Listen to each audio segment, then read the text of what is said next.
وہ ہماری سنتا ہے، وہ ہمارے دل کے اندر اٹھنے والے خیالات تک کو جانتا ہے، وہ ہماری سرگوشیوں اور مناجات کو سنتا ہے، وہ ہماری دعاؤں کو، ہمارے الحاح و زاری کو سنتا ہے. لہٰذا اگر ہم یہ چاہتے ہیں کہ ہماری دعائیں قبول ہوں تو ہمیں اصرار کے ساتھ دعا کرنی چاہیے، تکرار کے ساتھ دعا کرنی چاہیے، افتقار کے ساتھ، یعنی اپنی محتاجی ظاہر کرتے ہوئے کہ یا رب ہم محتاج ہیں، ہمیں تیری ضرورت ہے، تو ہمیں عطا فرما، تیرے سوا اور کوئی نہیں جو ہمیں کچھ دے سکتا ہو، اور کوئی نہیں جو ہماری مشکلات حل کر سکتا ہو.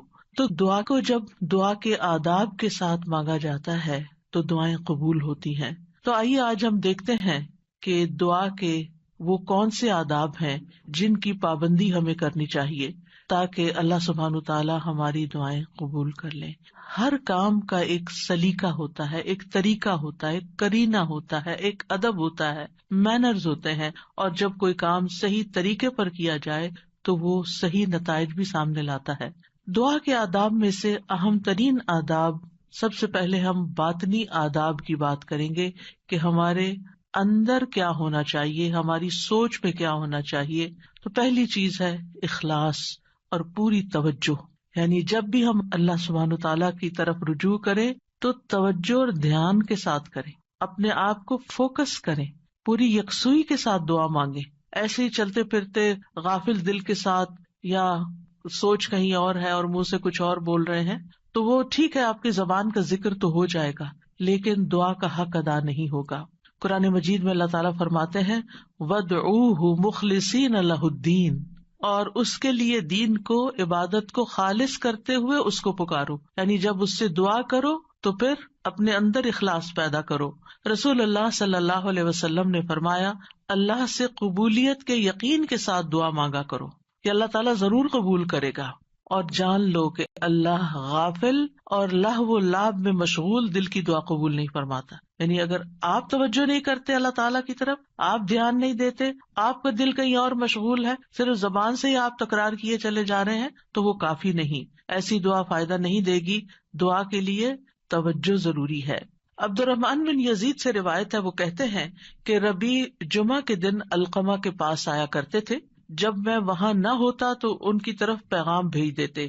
تو ایک دفعہ جب وہ آئے میں وہاں نہ تھا تو علقمہ مجھ سے ملے، مجھ سے کہا کیا تم نے دیکھا نہیں کہ ربیع کیا بات کہتے ہیں؟ وہ کہتے ہیں کیا تم دیکھتے نہیں کہ لوگ کتنی زیادہ دعائیں کرتے ہیں اور ان کی کتنی کم قبول ہوتی ہیں؟ یہ اس لیے ہوتا ہے کہ اللہ عز و جل خالص دعاؤں کے علاوہ کوئی اور دعا قبول نہیں کرتا. یعنی جب تک آپ خالص ہو کے توجہ کے ساتھ دعا نہیں کرتے تو وہ اپنے ہدف تک نہیں پہنچتی، اس کا مقصد پورا نہیں ہوتا، کیونکہ وہ آپ صرف کہہ رہے ہوتے ہیں، مانگ نہیں رہے ہوتے. تو آپ کو مانگنا ہے، اور مانگنے کے لیے عاجزی بھی چاہیے، مانگنے کے لیے دل کی تڑپ بھی چاہیے، اور خلوص بھی چاہیے، اور بار بار کی تکرار بھی چاہیے، اور اصرار بھی چاہیے. وہ کہتے ہیں کہ میں نے کہا کیا عبداللہ نے بھی یہی نہیں کہا؟ انہوں نے پوچھا کہ عبداللہ نے کیا کہا ہے؟ انہوں نے کہا کہ عبداللہ نے بیان کیا کہ اللہ کسی لوگوں کو سنانے والے، یعنی جو شخص کسی کو سنانے کے لیے دعا کرتا ہے، ریاکار اور ہنسی مذاق سے دعا کرنے والے کی دعا قبول نہیں کرتا. صرف اس دعا کرنے والے کی دعا قبول کرتا ہے جس کے دل سے دعا نکلتی ہے، خلوص کے ساتھ دعا نکلتی ہے. یعنی بعض اوقات ہم دعا مانگ رہے ہوتے ہیں اور ہمارا مقصد نہیں ہوتا دعا کرنا، مقصد ہوتا بس کسی کو سنانا کہ ہم دعا کر رہے ہیں. یعنی وہ ہماری صرف ایک بات ہی ہوتی ہے، دعا نہیں ہوتی. دعائیہ انداز میں ایک بات کر رہے ہوتے ہیں. تو بات کرنا کچھ اور ہے اور دعا کرنا کچھ اور ہے. اور لوگوں کو سنانا یا لوگوں کو دکھانا، یا جب لوگ سن رہے ہوں تو اس وقت دعائیں کرنا اونچی اونچی آواز میں، اور جب تنہائی میں بیٹھے ہیں، اکیلے ہیں، تو کوئی دعا ہی نہیں یا بہت مختصر سی دعا ہے. تو باطنی آداب میں سے کیا ہے کہ جب ہم اکیلے ہوں، تنہائی میں ہوں، پھر ہم اللہ سے کیا باتیں کرتے ہیں، کتنی توجہ کے ساتھ بات کرتے ہیں. دوسری بات یہ ہے کہ سچے دل سے دعا کرنا. امام احمد بن حنبل رحمہ اللہ سے کہا گیا کہ ہمارے اور رحمان کے عرش کے درمیان کتنا فاصلہ ہے؟ سوال کیا کسی نے، یعنی کتنا فاصلہ یہاں سے عرش تک کا؟ انہوں نے کہا سچے دل سے سچی دعا کرنا. یعنی جب آپ سچے دل سے سچی دعا کرتے ہیں تو آپ کی دعا عرش تک جا پہنچتی، رب العالمین تک پہنچ جاتی ہے. بس اتنا ہی فاصلہ ہے. انی قریب، اللہ تعالیٰ قریب ہے، دور نہیں ہے، اسی لیے وہ سنتا ہے ہماری. سبحان اللہ، اللہ تعالیٰ عرش پر ہوتے ہوئے ہمارے دلوں کے حال جانتے ہیں اور ہماری چپکے چپکے کی ہوئی باتیں اور دعائیں اور آہیں اور پکار وہ سب بھی سنتے ہیں۔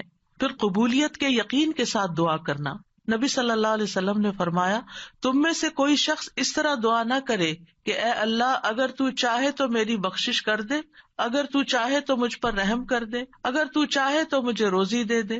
نہیں، بلکہ پختگی کے ساتھ سوال کرنا چاہیے، کیونکہ اللہ جو چاہتا ہے کرتا ہے، اللہ پہ کوئی جبر کرنے والا نہیں۔ تو پکی پکی دعا کرے کہ اللہ تعالیٰ یہ چاہیے، ایسا ہی چاہیے، اصرار کے ساتھ، تکرار کے ساتھ، خلوص کے ساتھ۔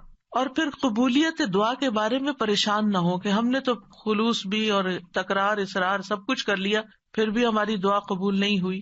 عمر بن خطاب کہتے ہیں، میں دعا کی قبولیت کے بارے میں پریشان نہیں ہوتا، بلکہ میں دعا کے بارے میں پریشان ہوتا ہوں۔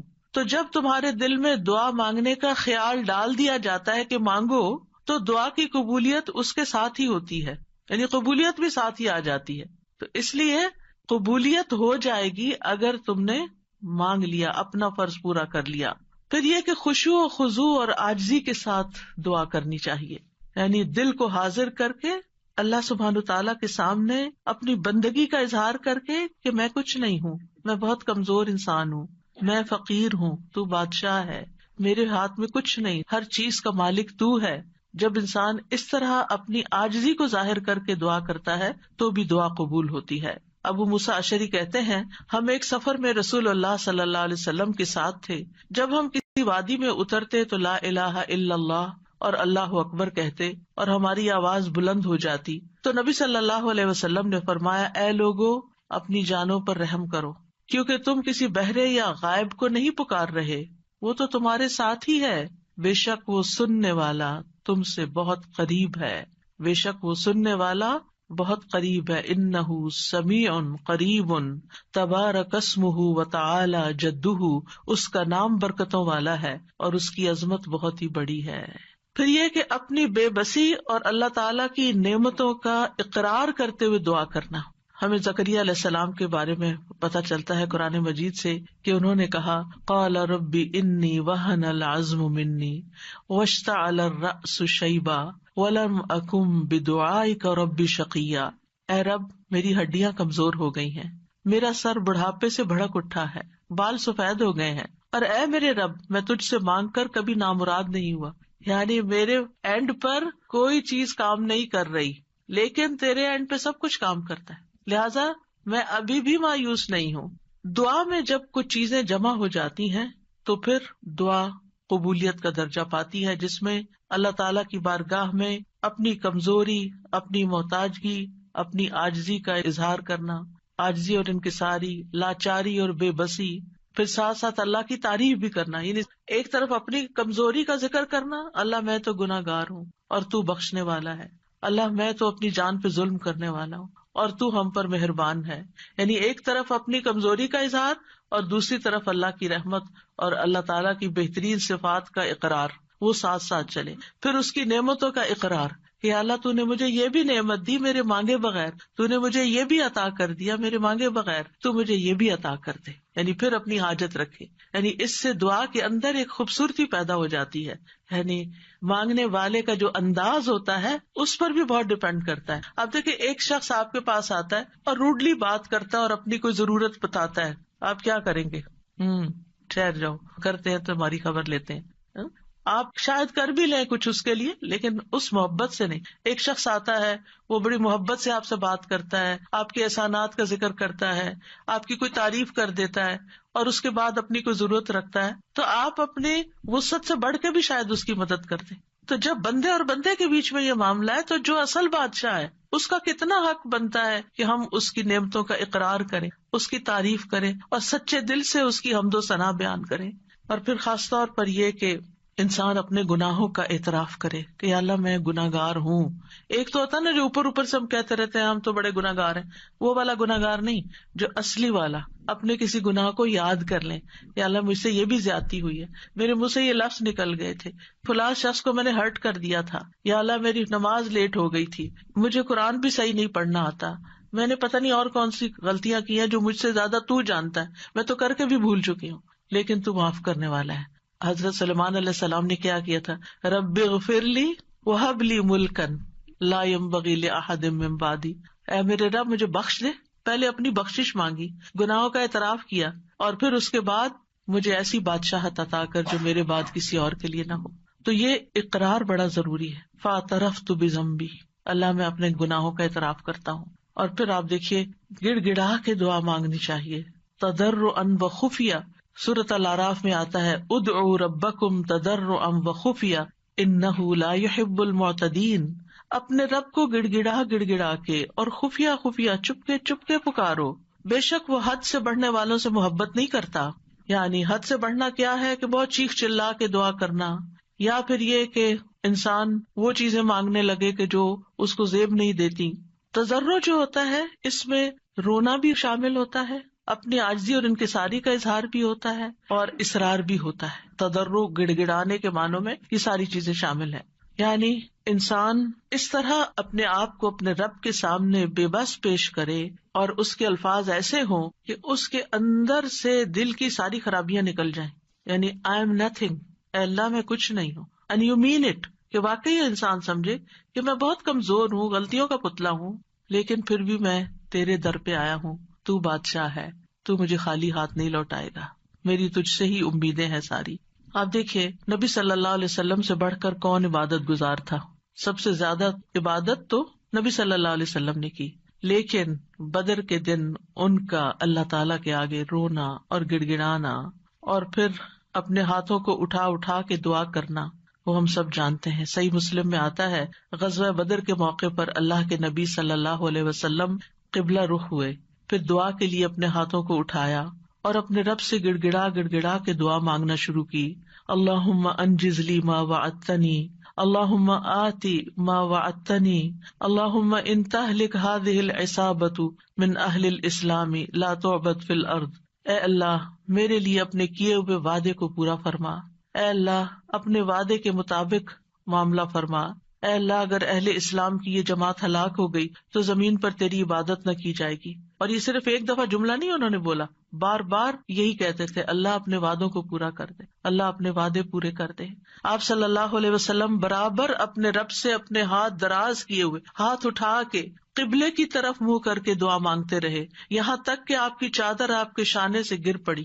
یعنی کندھے پہ جو چادر اڑی تھی وہ نیچے گر گئی، یعنی اتنا ہاتھ اٹھایا کہ وہ چادر بھی گر گئی. بس ابو بکر رضی اللہ عنہ آپ کی طرف آئے، آپ کی چادر کو اٹھایا، اسے آپ کے کندھے پہ ڈالا، پھر آپ کے پیچھے سے آپ کو لپٹ گئے اور عرض کیا اللہ کے نبی آپ کی اپنے رب سے دعا کافی ہو چکی، ان قریب وہ آپ سے کیے ہوئے اپنے وعدے کو پورا فرمائے گا. اگر ہم سے کسی نے وعدہ کیا ہو کہ میں تمہارا یہ کام کر دوں گا، اگر ہم سے اللہ نے وعدہ کیا ہو کوئی کہ یہ ہو جائے گا، تو پھر اس کے بعد ہماری دعائیں کتنی ہوگی؟ ہم تو دعا ہی نہیں کریں گے، ہم کہیں گے وہ تو آلریڈی کانٹریکٹ ہو چکا ہے، وعدہ ہو چکا ہے، اب تو ہو ہی جائے گا نا، بس ہو ہی جائے گا، اب کیا فکر، اب ٹکٹ لے لی ہے، ویزا لگ گیا ہے، اب تو عمرے پہ جانا پکا ہو گیا ہے، ہو ہی جائے گا. نہیں، یہ ٹکٹ اور ویزا نہیں لے کے جاتا آپ کو، یہ اللہ کا اذن، اللہ کی طرف سے رحمت، اللہ کی طرف سے عنایت آپ کو لے کے جاتی ہے. اور جب تک آپ اس کے گھر تک پہنچ نہیں جاتے مسلسل دعا کرتے رہیں، مانگ مانگ کے اللہ سے نیکیوں کے موقع لیتے رہیں. کسی بھی موقع پر کوئی بھی نیکی کا کام کرنا ہو، اب مثلاً نماز پڑھنے جا رہے ہیں آپ، تو آپ اللہ تعالیٰ سے دعا کریں، اللہ تعالیٰ نماز تو پڑھنے جانی، خوشبو آپ نے ڈالنا ہے، میرا دل آپ نے لگانا ہے، میرے لیے اس نماز کو آنکھوں کی ٹھنڈک آپ نے بنانا ہے، اس نماز میں میری محبت آپ نے ڈالنی ہے. کیونکہ نیکی کے کام بھی فار گرانٹیڈ نہ لیا کریں، یہاں ہو جائیں گے، بس یہ تو فرض ہے نا، ادا کر لیں گے، وضو کر لیا نا، جانماز بچھی لی، کیا مشکل ہے، میں چلی جاؤں گی. نہیں، وہاں تک جانے کی توفیق بھی اللہ دیتا ہے، اور اچھا سا کام کرنے کی توفیق بھی اللہ تعالیٰ ہی دیتا ہے. اس لیے اس سے مانگتے رہے، چھوٹی چھوٹی چیزیں، یعنی جو بھی کام کرتے رہے، کھانا پکانے جا رہے ہیں تو دعا کریں یا اللہ بہت اچھا سا بن جائے. کوئی بھی کام، کسی سے کوئی ڈیل کرنے جا رہے ہیں، بازار جا رہے ہیں، کچھ خرید رہے ہیں، کچھ بھی کر رہے ہیں، تو دل میں اللہ تعالیٰ کو پکارتے رہیں، اللہ تعالیٰ سے کنیکشن ڈیولپ کریں، اللہ تعالیٰ سے راز و نیاز کیا کریں، اللہ تعالیٰ کو اپنے دل کے قریب محسوس کیا کریں. قریب و مجیب، وہ قریب بھی ہے، جواب بھی دیتا ہے، دعائیں قبول کرتا ہے. اور پھر چپ کے یہ جو دعاؤں کی قسمیں جو میں نے ذکر کی ہیں ابھی، یہ ساری خفیہ دعائیں، دل میں، دائیں بائیں کسی کو نہیں پتا آپ کیا کر رہے ہیں، لیکن مانگتے چلے جائیں. زکریا علیہ السلام کے بارے میں اللہ تعالیٰ نے خاص طور پہ فرمایا ذکر رحمت ربک عبدہ زکریا اذ نادى ربه نداء خفیا، یہ آپ کے رب کی اس رحمت کا ذکر ہے جو اس نے اپنے بندے زکریا پر کی جب اس نے اپنے رب کو چپکے چپکے پکارا. چپکے چپکے، کسی کو نہیں پتا کیا مانگ رہے ہیں. اللہ تعالیٰ نے قرآن میں کھول دیا کیا مانگا، کیسے مانگا، سب کچھ ہمیں بتا دیا. وہ اپنے رب کو بتا رہے تھے. تو انسان کو چاہیے کہ پوشیدہ دعائیں بھی کرے، کیونکہ اللہ تعالیٰ کو یہ پسند ہے. اللہ سے وہی انسان تنہائی اور علیحدگی میں سرگوشی کرتا ہے جس کو یہ یقین ہو کہ اللہ تعالیٰ اس کے بہت قریب ہے. حسن بن ابی حسن کہتے ہیں کہ ہم نے اپنے زمانے میں ایسے لوگ پائے جو اپنے نیک اعمال میں سے جس عمل کو مخفی رکھنے پر قدرت رکھتے اس کو اتنا مخفی رکھتے کہ کسی کو پتہ نہیں چلتا تھا. چھپا چھپا کے عمل کیا کرتے تھے، اور دعا بھی اس میں سے ایک ہے. یعنی آپ دعا کریں چپ کے چھپا چھپا کے، صرف اپنے رب کے ساتھ شیئر کریں. آپ دیکھیں آپ اپنے سیکریٹس کس کے ساتھ شیئر کرتے ہیں؟ جس سے آپ کو سب سے زیادہ محبت ہوتی ہے، جو آپ کے سب سے زیادہ قریب ہوتا ہے، صرف فزیکلی نہیں، جو آپ کے دل کے قریب ہوتا ہے. تو اللہ سے بڑھ کر ہمارے دل کے قریب کون ہو سکتا ہے؟ اور اللہ سے بڑھ کر ہمیں محبت کس سے ہونی چاہیے؟ سب سے زیادہ محبت بھی اسی سے، اور سب سے زیادہ قربت کا احساس بھی اسی کے ساتھ، اور پھر سب سے زیادہ راز و نیاز بھی اسی کے ساتھ، مناجات بھی اسی کے ساتھ. تو جب انسان چپکے دعا کرتا ہے تو اس کے بہت سے فائدے ہوتے ہیں. ایک تو انسان کے ایمان میں اضافہ ہوتا ہے کہ اللہ تعالیٰ خفیہ دعا سنتا ہے. دوسرا یہ ہے کہ اللہ سبحانہ تعالیٰ رب کائنات ہے، بادشاہ ہے. کسی بادشاہ کے دربار میں جا کے آپ کیسے بات کرتے ہیں؟ کس ٹون کے ساتھ، کتنا لاؤڈ؟ کبھی کسی کو دیکھا کہ کسی ڈگنیٹری کے پاس جا کے چیخ چلا کے بات کر رہا ہو؟ نہیں. اللہ سبحانہ تعالیٰ کے سامنے تو ہمارا ادب اور احترام اور بھی زیادہ ہونا چاہیے. یعنی اللہ سے محبت کا مطلب یہ نہیں کہ ہم پھر اللہ تعالیٰ سے ایسے باتیں کریں جیسے کسی بچے سے باتیں کر رہے ہیں، جیسے اپنے بچوں سے لاڈ کر رہے تھے، ایسے تھوڑی. ادب احترام. پھر آپ دیکھیے کہ جب انسان چپکے اور ادب احترام کے ساتھ بات کرتا ہے تو اس میں اخلاص بھی زیادہ ممکن ہوتا ہے. تو یہ چند آداب تھے، باطنی آداب. اب ظاہری آداب. ظاہری آداب میں آپ دعا تو کبھی بھی کہیں بھی مانگ سکتے ہیں، وضو ہو یا نہ ہو.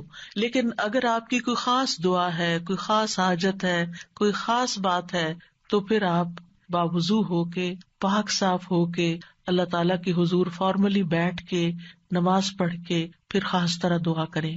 یعنی یہ مستحب عمل ہے، فرض نہیں ہے، لازم نہیں ہے. کیونکہ آپ دیکھیے کہ جب انسان باوضو ہوتا ہے نا تو اس کی کیفیت اور ہوتی ہے.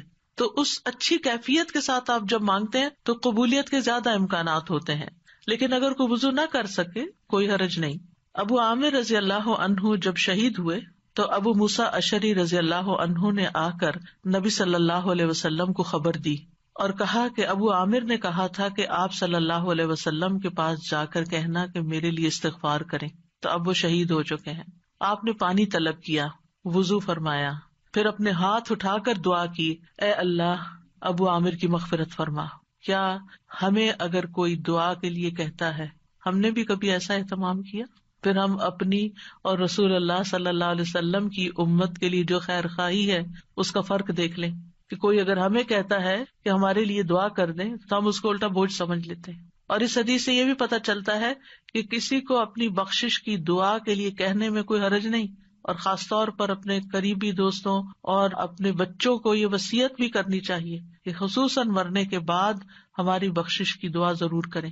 سب سے بہترین تحفہ جو ہم کسی میت کو بھیج سکتے ہیں وہ اس کے لیے دل سے کی ہوئی بخشش کی دعا ہے. آج کل تو بس ایک رواج چل پڑا ہے کہ کوئی فوت ہوتا ہے گروپ میں ڈال دیتے ہیں اور سارے اٹھا کے کٹ پیسٹ کر کے دعائیں پیسٹ کرتے جاتے ہیں اور فارغ ہو جاتے ہیں، اور بیٹھ کے آرام سے سکون سے توجہ سے دعا نہیں کرتے کہ جانے والے کو اس وقت پتہ نہیں کیسی ضرورت ہوگی ہماری دعا کی. تو ہمارے خلوص کا یہ تقاضا ہے کہ ہم اپنے پیاروں کے لیے بہت اہتمام کے ساتھ دعا کریں کہ ہم دنیا میں ہوں یا نہ ہوں، اور خصوصاً جب والدین چلے جائیں دنیا سے تو وہ اور زیادہ ہماری دعاؤں کے محتاج ہو جاتے ہیں. پھر اسی طرح دعا کرتے وقت قبلہ رخ ہو جانا افضل ہے، یہ بھی مستحب ہے. نہ ہو کوئی بات نہیں، کسی بھی جگہ کسی بھی طرف رخ کر کے آپ دعا کر سکتے ہیں. نبی صلی اللہ علیہ وسلم نے ایک جمعہ کے دن بارش کی دعا مانگی تھی. اس وقت آپ کا چہرہ مشرق کی طرف تھا، قبلے کی طرف نہیں، کیونکہ آپ جمعے کا خطبہ دے رہے تھے. تو جمعے کے خطبے میں پھر اپوزٹ ڈائریکشن پہ انسان کھڑا ہوتا ہے، تو آپ نے دیر اینڈ دین دعا مانگ لی. لیکن اوور آل آپ دیکھیے کہ جب آپ عبادت کے وقت قبلہ رخ ہو کے بیٹھتے ہیں تو اس سے ایک پازیٹیو انرجی آپ کے اندر سے آتی ہے، آپ کو ایک فیلنگ آتی ہے، آپ کا فوکس بڑھ جاتا ہے۔ قبلہ ہے بھی کس لیے؟ ایک فوکس کے لیے نا، آرگنائز کرنے کے لیے نمازوں کو، کہ پوری دنیا کے جو نمازی ہیں وہ ایک ہی طرف رخ رکھے۔ اور اسی لیے آپ دیکھیں کہ جب ہم حرم شریف جاتے ہیں، کعبہ کے پاس جاتے ہیں، تو کتنی پازیٹیو انرجی لے کر آتے ہیں، ہماری سوچیں، ہمارے خیال، ہمیں سارے غم بھول جاتے ہیں، ساری پریشانیاں دور ہو جاتی ہیں، اور ایک اور خاص طرح کی انرجی ہمارے اندر آ جاتی ہے۔ تو اس لیے بہتر ہے کہ قبلے کی طرف منہ کر لیں، نہیں ہے تو کوئی بات نہیں۔ علی بن ابی طالب سے روایت ہے، ایک مرتبہ ہم رسول اللہ صلی اللہ علیہ وسلم کے ساتھ سفر پر روانہ ہوئے۔ جب ہم ہرہ میں اس سیراب کی ہوئی زمین پر پہنچے جو سعد بن ابی وقاص کی ملکیت میں تھی، تو رسول اللہ صلی اللہ علیہ وسلم نے فرمایا، میرے لیے وضو کا پانی لاؤ۔ جب نبی صلی اللہ علیہ وسلم وضو کر چکے تو قبلہ رخ ہو کر کھڑے ہو گئے، اللہ اکبر کہہ کے فرمایا، اے اللہ، ابراہیم جو تیرے بندے اور تیرے خلیل تھے، انہوں نے اہل مکہ کے لیے برکت کی دعا کی تھی، اور میں محمد تیرا بندہ اور تیرا رسول ہوں صلی اللہ علیہ وسلم، میں تجھ سے اہل مدینہ کے حق میں دعا مانگتا ہوں کہ اہل مدینہ کے مد اور سا میں اہل مکہ کی نسبت دگنی برکت عطا فرما دے۔ مد اور سا پیمانے ہیں جن سے ناپ کے تول کی چیزیں دی جاتی تھی، اسکیلز ہیں۔ تو کس طرح نبی صلی اللہ علیہ وسلم نے اہتمام کے ساتھ دعا مانگی، اور ابراہیم علیہ السلام کی پریکٹس کو سامنے رکھتے ہوئے، اس کا ایک طرح سے واسطہ دیتے ہوئے کہ آپ نے ان کی دعا بھی سنی تھی، مدینہ والوں کے لیے میری دعا سنیں، اور آپ اس برکت کو محسوس کرتے ہیں جب آپ وہاں جاتے ہیں۔ یہاں اس حدیث سے کیا پتہ چلتا ہے کہ آپ نے دعا کے لیے وضو بھی کیا اور دعا کے لیے قبلہ رخ بھی ہوئے، یعنی دونوں کام کی توجہ اور فوکس، اور ایک ادب کے تقاضے کے تحت۔ ضروری نہیں کہ ہر وقت کیا جائے، لیکن کیونکہ اس وقت آپ نے نماز نہیں پڑھائی کوئی، خالی دعا کے لیے آپ نے یہ اہتمام کیا۔ پھر اسی طرح یہ کہ ہاتھ پھیلا کے، ہاتھ اٹھا کے دعا کرنی چاہیے۔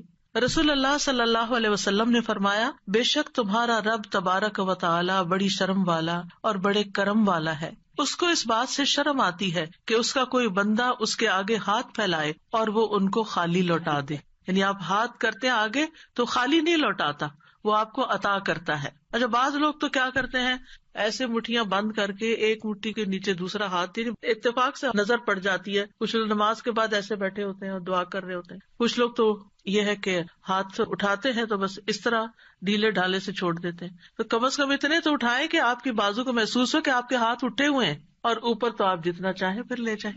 پھر اسی طرح ایک اور روایت میں ہے، رسول اللہ صلی اللہ علیہ وسلم نے فرمایا، جب تم اللہ سے سوال کرو تو اپنے ہاتھوں کی ہتھیلیوں کے ساتھ مانگا کرو، ہاتھ پھیلایا کرو، ہاتھوں کی پشت سے نہیں مانگو، الٹے ہاتھ سے نہیں دعا کرنی کہ آپ کے ہاتھ نیچے کی طرف ہو، یعنی ہتھیلی اندر ہو، جیسے کوئی چیز کسی سے مانگتے ہیں، یہ لیتے ہیں ایسے لینے والے انداز میں۔ پھر اسی طرح حمد و ثنا اور درود پڑھ کر دعا کرنی چاہیے۔ دعا مانگنے سے پہلے اللہ تعالیٰ کی خوب حمد و ثنا، تعریف، اور اللہ تعالیٰ کی تسبیح اور اللہ تعالیٰ کی بڑائی بیان کرنی چاہیے، اور اللہ تعالیٰ کے اچھے اچھے ناموں کا واسطہ دے کر اللہ سے دعا کرنی چاہیے۔ پھر نبی صلی اللہ علیہ وسلم پر درود بھیج کر اللہ تعالیٰ سے سوال کرنا چاہیے۔ ابن مسعود کہتے ہیں، جب کوئی آدمی اللہ سے سوال کرنے کا ارادہ کرے تو پہلے وہ اللہ کی ایسی حمد و ثنا بیان کرے جو اس کے لائق ہے، پھر نبی صلی اللہ علیہ وسلم پر درود بھیجے، اس کے بعد دعا کرے، اس طرح ممکن ہے کہ وہ کامیاب ہو جائے، یعنی اپنی مطلوبہ چیز پا لے۔ پھر اسی طرح یہ ہے کہ جامع دعائیں کرنی چاہیے، کمپریہنسو۔ حضرت عائشہ کہتی ہیں کہ رسول اللہ صلی اللہ علیہ وسلم جامع دعا پسند فرماتے اور اس کے علاوہ کو چھوڑ دیتے، یہ بہت لمبی نہیں کرتے تھے، مختصر، یعنی بہت لمبی دعا اور بہت ڈیٹیل میں جانے کی بجائے جامع کلام اور اچھے کلمات کا انتخاب کیا جائے جس سے اللہ تعالیٰ کی رحمت ہماری طرف آئے۔ اچھے الفاظ کا جو چناؤ ہے، اس کے بارے میں خطابی کہتے ہیں کہ انسان کو چاہیے کہ اپنی دعا کے لیے اور اپنے رب کی تعریف کے لیے اچھے الفاظ اور عمدہ کلمات کا انتخاب کرے، اور ان کلمات کا انتخاب کرے جن کے اندر یعنی تھوڑے لفظوں میں میننگ زیادہ ہو۔ جامع کا مطلب یہی ہوتا ہے، کیونکہ یہ بندے کی مناجات ہے، یعنی بندے کی سرگوشیاں ہیں اس ہستی کے لیے جو سب سرداروں کا سردار ہے، کوئی اس جیسا نہیں، کوئی اس کے مشابہ نہیں۔ آپ دیکھیے کہ جب آپ کسی ایسے شخص کو کچھ نوٹ بھیجتے ہیں، چاہے وائس نوٹ ہو چاہے لکھ کر بھیجیں، جس کا آپ احترام کرتے ہوں، جس کو کوئی اہمیت دیتے ہوں، تو آپ کس طرح بات کرتے ہیں، کون سے الفاظ استعمال کرتے ہیں؟ سب سے اچھے الفاظ استعمال کرتے ہیں، خوبصورت انداز میں بات کرتے ہیں، اور اگر آپ کو اپنی بات پسند نہ آئے تو آپ کیا کرتے ہیں؟ میسج ڈیلیٹ کرتے، تو یہ ٹھیک نہیں ہے، دوبارہ کرتے ہیں، اور ایسے انداز میں بات کرتے کہ دوسرے کو سمجھ آ جائے. تو اللہ سبحانہ تعالیٰ سے ہم اس طرح بات کریں کہ جو خوبصورت الفاظ پر مبنی ہو، الفاظ کا چناؤ بھی اچھا ہو، لیکن اس چناؤ میں تصنع نہیں ہو، آرٹیفیشلٹی نہیں ہو، تکلف نہیں ہو، یہ پسند نہیں کیا گیا. ابن عباس کہتے ہیں کہ دعا میں قافیہ بندی سے پرہیز کرنا، یعنی پوئٹری نہیں بنا لے دعا کو، کیونکہ میں نے رسول اللہ صلی اللہ علیہ وسلم اور آپ کے صحابہ کو پایا کہ وہ ہمیشہ اس سے اجتناب کرتے تھے. پھر اسی طرح دعا میں مبالغے سے پرہیز کرنا چاہیے. رسول اللہ صلی اللہ علیہ وسلم نے فرمایا ان قریب اس امت میں ایسے لوگ آئیں گے جو طہارت اور دعا میں مبالغہ کریں گے. طہارت میں مبالغہ کیا ہے کہ اب جیسے وضو کرنا ہے نا، تو اس کے لیے اتنا پانی گرانا اور دھوتے چلے جانا اور بار بار دھونا کہ ابھی صاف نہیں ہوئے، ابھی میرا خیال ہے ہم پاک نہیں ہوئے. نہیں، اس میں انسان کو اعتدال اختیار کرنا چاہیے. نبی صلی اللہ علیہ وسلم تھوڑے سے پانی سے پورا وضو کر لیا کرتے تھے. اور اسی طرح دعا میں مبالغہ آرائی جو ہے وہ بھی پسندیدہ نہیں ہے. پھر اپنے گناہوں کا اعتراف کر کے توبہ استغفار کر کے دعا کرے. نبی صلی اللہ علیہ وسلم نے فرمایا ایک بندے نے گناہ کیا اور کہا اے میرے رب میں نے گناہ کیا تو مجھے بخش دے. اس کے رب نے فرمایا کیا میرا بندہ جانتا ہے کہ اس کا کوئی رب ہے اور گناہ کی وجہ سے سزا بھی دیتا ہے؟ میں نے اپنے بندے کو بخش دیا، کیونکہ میرے بندے کا یہ یقین تھا کہ میرا رب بخشش فرمانے والا ہے، اسی لیے وہ میرے پاس آیا بخشش مانگنے کے لیے، تو میں نے اس کو بخش دیا. دعا کرنے والے کو پہلے اپنے لیے دعا کرنی چاہیے، پھر اپنے قریب والوں کے لیے، پھر دور والوں کے لیے. جیسے قرآن مجید میں آتا ہے ابراہیم علیہ السلام کی دعا ربنا اغفر لی ولوالدی وللمؤمنین یوم یقوم الحساب. اللہ مجھے بخش دے، میرے والدین کو بخش دے اور سارے مومنوں کو بخش دے قیامت کے دن. رسول اللہ صلی اللہ علیہ وسلم جب کسی کا ذکر کرتے ہوئے اس کے لیے دعا کرتے تو پہلے اپنے لیے کرتے. پھر اسی طرح تکرار اور اصرار سے دعا کرنی چاہیے. نبی صلی اللہ علیہ وسلم جب دعا کرتے تو 3 مرتبہ دعا کرتے، ہر دفعہ نہیں لیکن جو خاص خاص دعائیں ہوتی. رسول اللہ صلی اللہ علیہ وسلم نے فرمایا جو شخص 3 مرتبہ اللہ سے جنت مانگے، جنت کہتی ہے اللہم ادخلہ الجنہ، یعنی آپ جب نماز میں یا بعد میں دعا کرتے ہیں کہ اللہم انی اسألک الجنہ، اللہم انی اسألک الجنہ، اللہم انی اسألک الجنہ، تو جنت کہتی ہے اللہم ادخلہ الجنہ. پھر اسی طرح جو بھی ضرورت ہو اس کے لیے صرف 1 دفعہ دعا کر کے چھوڑ نہ دی جائے، بلکہ کثرت سے مانگتے رہیں. ابو درداء کہتے ہیں جو کثرت سے دروازہ کھٹکھٹاتا ہے قریب ہے اس کے لیے کھول دیا جائے، جو کثرت سے دعا مانگتا ہے قریب ہے کہ اس کی دعا قبول کر لی جائے.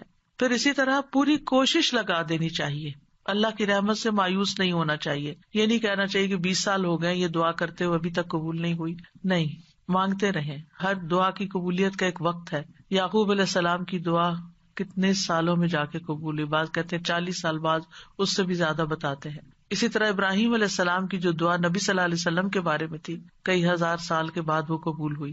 پھر اسی طرح باقی پیغمبروں کی بھی جو دعائیں ہیں، یعنی ہم دیکھتے ہیں دونوں طرح سے معاملات ہیں، فوری طور پر بھی اور تاخیر سے بھی، کیونکہ یہ اللہ تعالیٰ کو پتا ہے کہ ہمارے لیے کیا بہتر ہے. کیونکہ بعض اوقات اگر ہماری کوئی دعا فوری قبول ہو جائے تو ہو سکتا ہے کہ وہ ہمارے لیے نقصان دہ ہو جائے. پھر حلال روزی کا اہتمام کرنا. نبی صلی اللہ علیہ وسلم نے ایک شخص کا ذکر کیا جو طویل سفر کرتا ہے، پریشان ہے اور اس کے بال خاک آلود ہو رہے ہیں. وہ اپنے ہاتھ آسمان کی طرف پھیلا کر کہتا ہے اے رب اے رب، حالانکہ اس کا کھانا حرام، اس کا پینا حرام، اس کا پہننا سب حرام چیزوں سے ہے، اسے حرام ہی سے خوراک دی گئی، پھر اس کی دعا کیسے قبول ہو؟ اس کا یہ مطلب نہیں کہ اگر انسان سے اتنے گناہ ہو چکے ہیں یا وہ حرام کام کرتا رہا ہے تو اب دعا ہی نہ کرے. نہیں، پھر بھی دعا کرے اور اس غلطی کا اعتراف کر کے پھر اللہ سے مانگے تو انشاءاللہ اس کی دعا بھی قبول ہوگی. پھر اسی طرح جب انسان خوشحالی کی حالت میں ہو، آسودگی ہو، سب کچھ ہے، پھر بھی دعائیں مانگے کہ اللہ ان نعمتوں کو برقرار رکھنا، اور خاص طور پر آخرت کی مانگتا رہے. رسول اللہ صلی اللہ علیہ وسلم نے فرمایا جو شخص چاہتا ہو کہ اللہ خوشی اور غم کے وقت اس کی دعا قبول کر لے تو اسے چاہیے کہ وہ خوشحالی اور آسودگی میں بکثرت دعا کرے. پھر یہ ہے کہ بد دعا نہ کی جائے، نہ اپنے لیے نہ اپنے اہل و عیال کے لیے. وہ آتا ہے نا کہ وَيَدْعُ الْإِنسَانُ بِالشَّرِّ دُعَاءَهُ بِالْخَيْرِ وَكَانَ الْإِنسَانُ عَجُولًا. اور انسان برائی کی اسی طرح دعا کرتا ہے جیسے وہ بھلائی کی دعا کرتا ہے، یعنی بد دعا کر لیتا ہے اپنے لیے، اور انسان بہت جلد باز ہے. رسول اللہ صلی اللہ علیہ وسلم نے فرمایا اپنے اوپر بد دعا نہ کرو، نہ اپنی اولاد پر بد دعا کرو، نہ اپنے خادموں پر بد دعا کرو، نہ اپنے مال پر بد دعا کرو. کہیں ایسا نہ ہو کہ قبولیت کی گھڑی ہو جس میں اللہ تعالیٰ سے کچھ مانگا جائے اور وہ قبول کر لے.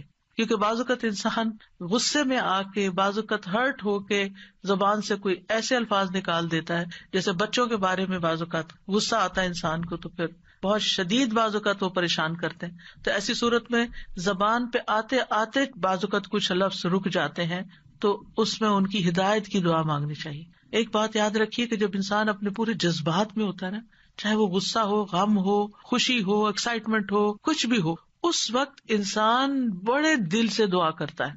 ان گھڑیوں کو کیش کرے. یا عام طور پر تو ہم ڈھیلے ڈھیلے ٹھنڈے ٹھنڈے دعائیں مانگ رہے ہوتے ہیں نا، کوشش کر کر کے فوکس کر رہے ہوتے ہیں. لیکن جس وقت ہم سخت پریشان ہوتے ہیں یا سخت ضرورت پڑ جاتی ہے، کچھ کھو جاتا ہے، کچھ ہو جاتا ہے ایسا کہ جو ہمارے اوپر بہت گراں گزرتا ہے، تو ہم ہل جاتے ہیں. وہ جو ہلنا ہے نا، اس وقت آپ اپنے رب کو بہت شدت سے پکاریں، تو وہ شدت جو ہے وہ انشاءاللہ فائدہ دے گی. یعنی اپنے آپ کو ڈائیورٹ کر لیں، بجائے غصہ لوگوں پہ نکالنے کے اور غلط باتیں کرنے کے کہ جو پلٹ کے اپنے اوپر ہی آئے. کیونکہ اگر آپ کسی کو بھی بد دعا دیتے ہیں اور وہ اس کا اہل نہیں، وہ واپس آپ پر ہی آ جائے گی. تو اس لیے بہت احتیاط کی ضرورت ہے. تو چینلائز کر لیں اپنے غصے کو، چینلائز کر لیں اپنے غم کو، چینلائز کر لیں اپنی انتہائی ایکسائٹمنٹ کو. اس طرح پھر انسان کے اندر سے دعا نکلتی ہے، آنسو بھی آ جاتے ہیں اور انسان اللہ تعالیٰ کو اپنے قریب محسوس کرتا ہے. پھر اسی طرح گناہ یا قطع رحمی کی دعا نہیں کرنی چاہیے. یعنی گناہ تو یہ ہے کہ انسان کسی غلط کام کا سودا کر رہا ہے اور اس کے لیے دعا کرے اور آپ سے بھی کہے کہ آپ دعا کریں، حالانکہ وہ غلط کام کرنے چاہ رہا ہے، تو اس کے لیے دعا نہیں کرنی چاہیے. دوسرا یہ ہے کہ قطع رحمی نہ ہو. قطع رحمی کیا ہوتی ہے کہ مثلاً کوئی کہے اپنے کسی بچے کے بارے میں کہ یا اللہ اس کو میری آنکھوں سے دور کر دے. اس قسم کی دعائیں نہیں کرنی چاہیے، یہ بددعا میں شامل ہو جاتی ہے. اور جلد بازی نہیں کرنی چاہیے کہ بس فوراً ابھی قبول ہو، نہیں تو میں تو آئندہ دعا نہیں کروں گی. اب آپ دیکھیے کہ دعا کے معاملے میں ایک اور چیز بھی ہے، اور وہ ہے دعا میں وسیلہ اختیار کرنا. تو دعا میں کچھ وسیلے جائز ہیں، کچھ جائز نہیں. جائز وسیلے کیا ہیں؟ نمبر 1، اسماء حسنی کو وسیلہ بنا کے دعا کرنا. قرآن مجید میں آتا ہے وَلِلَّهِ الْأَسْمَاءُ الْحُسْنَى فَادْعُوهُ بِهَا، اور سب اچھے نام اللہ ہی کے ہیں، سو اسے ان کے ساتھ پکارو، اچھے ناموں کے ساتھ. مثلا ہم یہ کہیں کہ یا حی یا قیوم برحمتک استغیث، اب یہاں اللہ کے ناموں کو وسیلہ بنایا اور رحمت مانگی. یا ذا الجلال والاکرام، یا من بیدہ ملکوت السماوات والارض، یا رب ربنا، یا رب العالمین، یا ارحم الراحمین، یا اللہ یا رحمان یا رحیم، یا اللہ یا کریم، یا وہاب. رزق مانگنا تو یا رزاق. اس طرح اللہ تعالیٰ کے ناموں کو وسیلہ بنا کے آپ دعا کر سکتے ہیں. کچھ تو وہ نام ہے جن میں اسم اعظم بھی ہے، اور نبی صلی اللہ علیہ وسلم نے ان ناموں کے ساتھ دعا کی ہے جو مشہور یا حی یا قیوم وغیرہ. لیکن یہ ہے کہ چونکہ ایک عمومی ہدایت ہے کہ اللہ کے ناموں کے ساتھ دعا کی جائے، تو کسی بھی نام کو جو آپ کو بہت اچھا لگتا ہے، اللہ تعالیٰ کی کوئی بھی پیاری صفت، اس کے ساتھ اللہ کو پکار کے آپ اللہ تعالیٰ سے دعا کریں. کیونکہ یہ بھی ایک محبت کا اظہار ہوتا ہے نا، جس سے آپ محبت کرتے ہیں اس کے آپ ہر نام سے ہی پیار کرتے ہیں، بلکہ نئے نئے نام رکھتے رہتے ہیں. یا قریب یا مجیب بھی کہہ سکتے ہیں. پھر فرشتے بھی آپ دیکھیں کہ اللہ کے ناموں کو وسیلہ بنا کر دعا کرتے ہیں. الذین یحملون العرش ومن حولہ یسبحون بحمد ربہم ویؤمنون بہ ویستغفرون للذین آمنوا. کیا کہتے ہیں؟ ربنا وسعت کل شیء رحمتا وعلما، اے ہمارے رب تو نے ہر چیز کو اپنی رحمت اور علم سے گھیر رکھا ہے. تو یہ اللہ کے ناموں کو وسیلہ بنا رہے ہیں ایک طرح سے. اس کے بعد کہتے ہیں فاغفر للذین تابوا، اللہ جو توبہ کرتے ہیں، واتبعوا سبیلک، تیرے رستے پہ چلتے ہیں، ان کو بخش دے، وقہم عذاب الجحیم، اور انہیں جہنم کے عذاب سے بچا لے. انبیاء علیہ السلام بھی اللہ کے ناموں کا وسیلہ اختیار کرتے ہیں. حضرت سلیمان نے عرض کیا تھا قال رب اغفر لی وہب لی ملکا لا ينبغی لأحد من بعدی انک انت الوہاب. تو بہت عطا کرنے والا ہے، تو مجھے بھی عطا کر. پھر اسی طرح یوسف علیہ السلام نے دعا کی تھی رب قد آتیتنی من الملک وعلمتنی من تأویل الاحادیث فاطر السماوات والارض انت ولی فی الدنیا والآخرہ توفنی مسلما والحقنی بالصالحین. تو یہاں پر فاطر السماوات والارض یہ اللہ تعالیٰ کے نام لیا گیا ہے. نبی صلی اللہ علیہ وسلم کو بھی جب کوئی مشکل پیش آتی تو آپ فرماتے یا حی یا قیوم برحمتک استغیث. اور یہ قبولیت کے اسباب میں سے ہے اللہ کے ناموں کے ساتھ دعا کرنا جو ہے. رسول اللہ صلی اللہ علیہ وسلم مسجد میں داخل ہوئے تو دیکھا گیا کہ ایک شخص نے اپنی نماز پوری کر لی اور تشہد میں بیٹھا ہے اور کہہ رہا ہے اللہم انی اسألک یا اللہ الاحد الصمد الذی لم یلد ولم یولد ولم یکن لہ کفوا احد ان تغفر لی ذنوبی انک انت الغفور الرحیم. آپ صلی اللہ علیہ وسلم نے 3 بار فرمایا اس کو بخش دیا گیا ہے. یعنی اس دعا کے ساتھ آپ دیکھیں کہ اس میں اخلاص بھی ہے نا. یا اللہ الاحد الصمد الذی لم یلد ولم یولد ولم یکن لہ کفوا احد. یہ سورۃ اخلاص کا حصہ ہے. ان تغفر لی ذنوبی، میں توحید خالص کا اقرار کر کے اپنے گناہوں کی معافی مانگتا ہوں. پھر یا ذی الجلال والاکرام کو لازم پکڑ لینا چاہیے. نبی صلی اللہ علیہ وسلم نے فرمایا ان ناموں کے ساتھ چمٹے رہو، یعنی روزانہ ان ناموں کے ساتھ اللہ تعالیٰ سے دعا کرنی چاہیے. پھر یہ کہ ادب کے ساتھ اس کی صفت بیان کرتے ہوئے دعا کرنی چاہیے. پھر رب کے وسیلے سے دعا کرنی چاہیے. یعنی ابو درداء کہتے ہیں اللہ تعالیٰ مومنوں پر رحم فرمائے، وہ مسلسل یہی کہتے رہے ربنا ربنا ربنا ربنا، یہاں تک کہ ان کی دعا قبول کر لی گئی. اپنے نیک اعمال کو وسیلہ بنا کے دعا کرنا، یعنی یہ وسیلہ دے سکتے ہیں ہم. اور اس کی دلیل وہ غار والے ہیں جو غار میں پھنس گئے تھے. 3 لوگ انہوں نے اپنے اپنے نیک عمل کو وسیلہ بنا کر دعا کی تو غار کے دروازے یا دھانے سے بھاری پتھر ہٹ گیا جو 3 لوگ مل کے بھی ہٹا نہیں پا رہے تھے. پھر اپنے ایمان لانے کو وسیلہ بنا سکتے ہیں. الذین یقولون ربنا اننا آمنا فاغفر لنا ذنوبنا وقنا عذاب النار. جو لوگ کہتے ہیں اے ہمارے رب بے شک ہم ایمان لے آئے تو ہمارے لیے ہمارے گناہوں کو بخش دے، یعنی ہمارے ایمان کی وجہ سے ہمارے گناہوں کو بخش دے اور ہمیں آگ کے عذاب سے بچا لے. پھر زندہ نیک لوگوں کی دعا کے ساتھ وسیلہ پکڑنا، یعنی ان سے دعا کروانا. نیک لوگوں میں سے اگر کوئی آدمی زندہ ہے، آپ کے والدین ہیں، سارا وقت عبادت میں لگے رہتے ہیں، کوئی غیبت چگلی نہیں کرتے ادھر ادھر، نانا نانی دادا دادی بزرگ ہو جاتے ہیں نا، یا والدین بھی بزرگ آپ کے پاس ہیں اور آپ دیکھتے کہ سارا دن یا وہ تسبیح کر رہے ہیں یا وہ قرآن پڑھ رہے ہیں یا وہ نمازیں پڑھ رہے ہیں اور عمر کے اس حصے میں پہنچ گئے ہیں کہ اب وہ کوئی برا کام نہیں کرتے، تو ان سے بھی خاص دعا کروانی چاہیے. یعنی ان کے پاس جا کر کہنا آپ ہمارے لیے دعا کریں یا ان سے دعا کروائیں، تو یہ دراصل آپ ان کا وسیلہ پکڑ رہے ہیں. ایک طرح سے یہ بھی وسیلہ ہے. مثلاً آپ کہہ سکتے ہیں کہ آپ میرے لیے دعا کریں اللہ تعالیٰ مجھے بخش دے، یا اگر رزق کا معاملہ ہے تو رزق، یا شفا چاہیے تو اللہ تعالیٰ سے دعا کریں اللہ تعالیٰ میری بیماری دور کر دے، یا جو بھی کوئی مسئلہ ہو. یا اسی طرح یہ کہ اگر بارش نہیں برس رہی ہے اور کوئی لوگوں کے لیے پرابلم ہو رہی ہے تو ان سے کہہ سکتے ہیں کہ وہ بھی خاص دعا کریں. حضرت عمر رضی اللہ عنہ جو تھے رسول اللہ صلی اللہ علیہ وسلم کے چچا عباس کی دعا کو انہوں نے وسیلہ بنایا تھا. انس بن مالک کہتے ہیں جب کبھی عمر رضی اللہ عنہ کے زمانے میں قحط پڑتا تو عمر رضی اللہ عنہ عباس بن عبد المطلب کے وسیلے سے دعا کرتے تھے اور فرماتے اے اللہ پہلے ہم تیرے پاس اپنے نبی کا وسیلہ لایا کرتے تھے تو پانی برساتا تھا، اب ہم اپنے نبی کے چچا کو وسیلہ بناتے ہیں تو ہم پر پانی برسا، یعنی ان سے بھی دعا کرواتے. تو انس رضی اللہ عنہ کہتے ہیں چنانچہ انہوں نے ایک دفعہ ایسے کیا تو خوب بارش برس پڑی. تو یہ جو کسی سے جا کے کہنا کہ آپ دعا کریں اس میں کوئی حرج نہیں، لیکن صرف ایک رسم بنا لینا ہر وقت دعا کے لیے کہتے رہنا، آپ دوسرے کے لیے دعا شروع کر دیں فرشتہ آمین کہے گا وہ آپ کو کوئی لگ جائے گی، یعنی اس کو ایک رسم نہ بنائیں. یعنی لوگوں نے نا شدت اختیار کر لی ہے، یعنی ایکسٹریم پہ چلے گئے، یا ہر وقت یہی کہتے رہتے ہیں بس دعا کریں دعا کریں دعا کریں، یا پھر دوسری طرف کہتے کسی کو بھی نہ کہیں دعا کریں. تو یہ دونوں چیزیں ٹھیک نہیں، اعتدال میں رہیں. ایک عورت اپنے بچے کو لے کر نبی صلی اللہ علیہ وسلم کی خدمت میں حاضر ہوئی اور عرض کیا اے اللہ کے نبی اس کے حق میں اللہ سے دعا کیجیے اور میں 3 بچوں کو دفن کر چکی ہوں، یعنی اس سے پہلے میرے 3 بچے فوت ہو چکے ہیں، آپ اس کے لیے دعا کیجیے. آپ نے پوچھا تم نے 3 بچوں کو دفن کیا ہے؟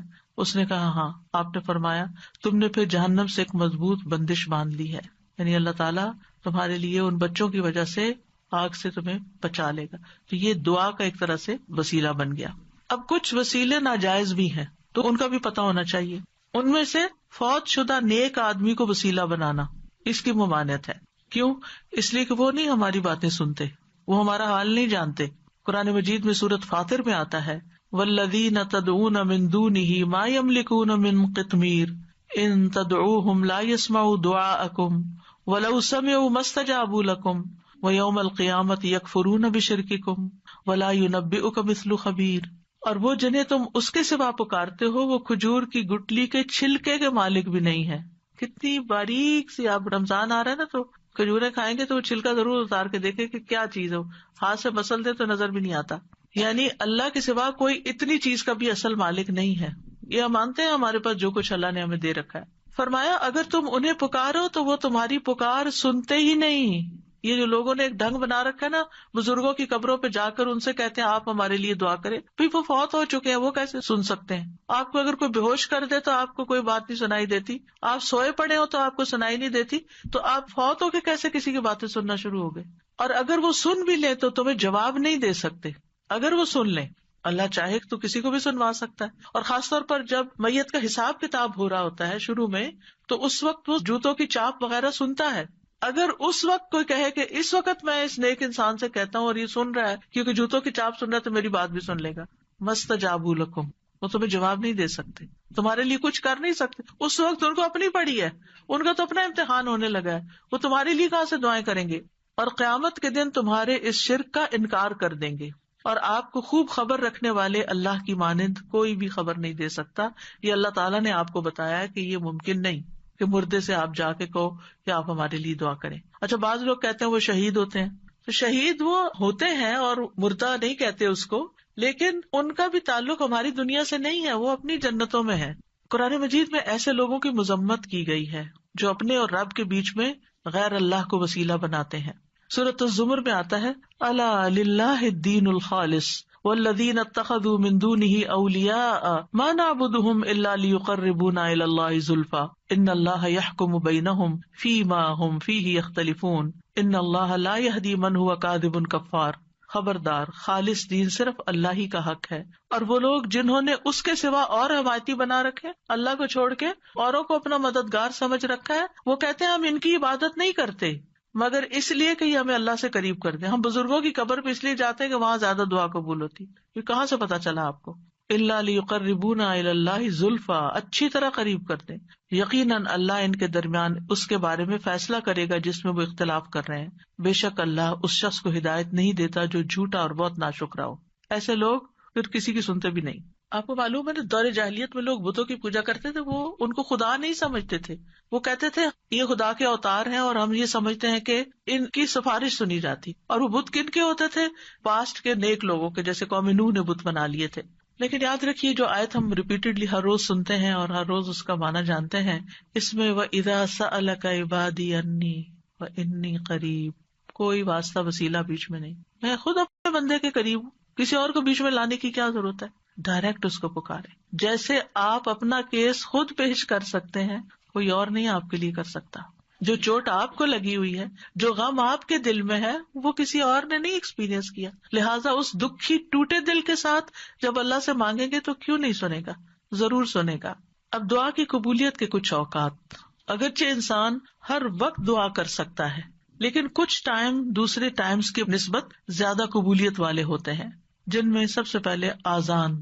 حدیث میں آتا ہے آذان اور اقامت کے درمیان دعا رد نہیں کی جاتی، لیکن پہلے آپ اذان کا جواب دیں، اذان کے بعد والی دعا پڑھیں، درود شریف پڑھیں اور پھر مانگیں، قبول ہو جائے گی.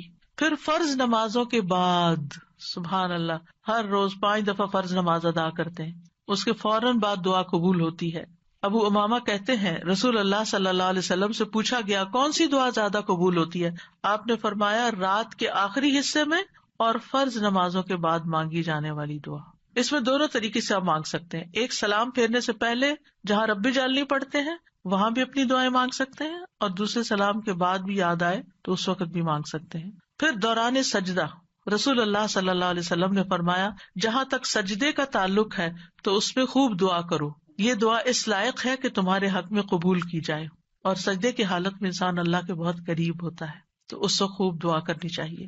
کئی لوگوں کا سوال ہوتا ہے کہ کیا اس میں قرآنی دعا کر سکتے ہیں؟ جی، ایز اے دعا آپ کر رہے ہیں تو قرآن کے الفاظ بھی ہو تو پڑھ سکتے ہیں. ہاں، تلاوت نہیں کر سکتے لیکن دعا کر سکتے ہیں، مسنون دعائیں بھی کر سکتے ہیں. اپنی زبان میں نہیں باتیں کر سکتے وہاں، اللہ یہ کہ آپ نماز کے بعد کسی وقت دل چاہے اور آپ سجدے میں پڑھ کے اپنے دل کی باتیں کریں. پھر رات کا آخری حصہ، فجر کی اذان سے پہلے کا وقت. نبی صلی اللہ علیہ وسلم نے فرمایا تمام اوقات سے زیادہ بندہ پچھلی رات میں رب کے سب سے زیادہ قریب ہوتا ہے. بس اگر تم سے ہو سکے تو تم اس گھڑی کو یاد کرنے والوں میں سے بن جاؤ تو ضرور بن جاؤ. یعنی اس وقت تم ضرور اللہ کو یاد کرو، اس وقت دعائیں کرو. پھر جمعہ کے دن ایک خاص گھڑی. ابو ہریرہ روایت کرتے ہیں رضی اللہ عنہ کہ رسول اللہ صلی اللہ علیہ وسلم نے جمعہ کے دن کا تذکرہ کیا. آپ نے فرمایا اس میں ایک گھڑی ایسی ہے کہ کوئی مسلمان بندہ نماز پڑھتے ہوئے اللہ سے جو بھی مانگتا ہے اسے ضرور عطا کر دیا جاتا ہے. اب یہ کون سی گھڑی ہے؟ اس کے بارے میں ایک تو یہ اوپینین ہے کہ دن کا کوئی بھی حصہ ہو سکتا ہے. دوسرا یہ ہے کہ امام جب خطبے کے لیے ممبر پر آ جاتا ہے. پھر ایک یہ کہ عصر کے بعد سے لے کے مغرب کے بیچ میں آتی ہے. پھر لیلۃ القدر میں دعا کرنا. عرفہ کے دن حاجیوں کے لیے عرفہ کا دن ہم بھی کر لیں تو کیا حرج ہے، اگر ان کی سنی جا رہی تو رب ہماری بھی سن رہا ہے. لیکن وہ تو چونکہ مشقت اٹھا کے وہاں پہنچے ہیں تو اس لیے وہ زیادہ قریب ہیں. نبی صلی اللہ علیہ وسلم نے فرمایا بہترین دعا وہ ہے جو عرفہ کے دن مانگی جائے. حضرت عائشہ کہتی ہے کہ رسول اللہ صلی اللہ علیہ وسلم نے فرمایا اللہ عرفہ کے دن سے زیادہ کسی دن اپنے بندوں کو آگ سے آزاد نہیں کرتا اور اللہ اپنے بندوں کے قریب ہوتا ہے. پھر فرشتوں کے سامنے اپنے بندوں پر فخر فرماتے ہوئے کہتا ہے یہ سارے بندے کیوں آئے ہیں یہاں، گھر بار چھوڑ کے مال خرچ کر کے اتنی تکلیف اٹھا کے یہاں کس لیے جمع ہے. تو ہم سب جانتے ہیں کہ آج کیوں کرتے ہیں کہ اللہ تعالیٰ ہمیں بخش دے اور ہم سے راضی ہو جائے اور ہمارا فرض بھی ادا ہو جائے. پھر اسی طرح بارش کے وقت کی دعا، یعنی جب بارش ہو رہی ہے اور آپ لوگ بڑے خوش قسمت ہیں کہ یہاں اکثر بارش ہوتی رہتی ہے، برف بھی پڑتی ہے، تو اس وقت پریشان ہونے کی بجائے دعا کرنا شروع کر دیا کریں. آپ ڈرائیونگ کر رہے ہیں، بارش برسنا شروع ہو گئی ہے، دعائیں شروع کر دیں. پھر مصیبت کے وقت، جس سے پہلے بھی میں نے عرض کیا نا کہ جب انسان جذبات کی پیک پہ ہوتا ہے تو اس وقت اس کے الفاظ اور ہی طرح کے ہوتے ہیں. رسول اللہ صلی اللہ علیہ وسلم نے فرمایا اگر مسلمان پر کوئی مصیبت آئے اور وہ اللہ کے حکم کے مطابق کہے انا للہ و انا الیہ راجعون اللہم اجرنی فی مصیبتی واخلف لی خیرا منہا، اے اللہ مجھے میری مصیبت میں اجر دے اور میرے لیے اس کا بہترین نعم البدل عطا فرما، تو اللہ اس کو اس سے بہتر عطا فرماتے ہیں. اور جب بھی دل پہ غم کی گھٹا چھائے کسی بھی تکلیف کی وجہ سے، دیر اینڈ دین یہی دعا کیا کریں اللہم اجرنی فی مصیبتی واخلف لی خیرا منہا، اللہ اس مصیبت پر تو مجھے اجر دے اور اس سے بہتر نعم البدل عطا کر دے. پھر اسی طرح زمزم پیتے وقت رسول اللہ صلی اللہ علیہ وسلم نے فرمایا زمزم کا پانی اس مقصد کے لیے ہے جس کے لیے وہ پیا جائے. پھر تلاوت قرآن کے بعد کی دعا. پھر مرغ کی آواز سنتے وقت، کیونکہ اس وقت وہ فرشتے کو دیکھ رہا ہوتا ہے. پھر مریض اور میت کے پاس رسول اللہ صلی اللہ علیہ وسلم نے فرمایا جب تم مریض یا میت کے پاس جاؤ تو اچھی بات کہا کرو، کیونکہ فرشتے تمہاری بات پر آمین کہیں گے. یعنی اس وقت دعائیں کرنی چاہیے.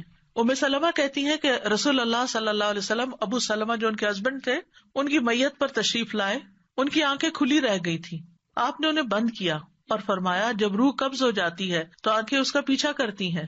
یعنی روح جب لے کے جاتے ہیں فرشتے تو آنکھیں پیچھے پیچھے دیکھتی ہیں. اس کا جسم کا ایک حصہ چلا گیا یعنی اس کی روح چلی گئی تو اسے کیا کرنا چاہیے؟ آنکھیں بند کر. اور ویسے بھی آپ دیکھیں اگر باڈی اکڑ جائے اور میت کی آنکھیں کھلی رہتی تو بڑا خوفناک سا سین ہو جاتا ہے. اسی دوران گھر کے کچھ لوگ رونے چیخنے لگے تو آپ نے فرمایا اپنے متعلق خیر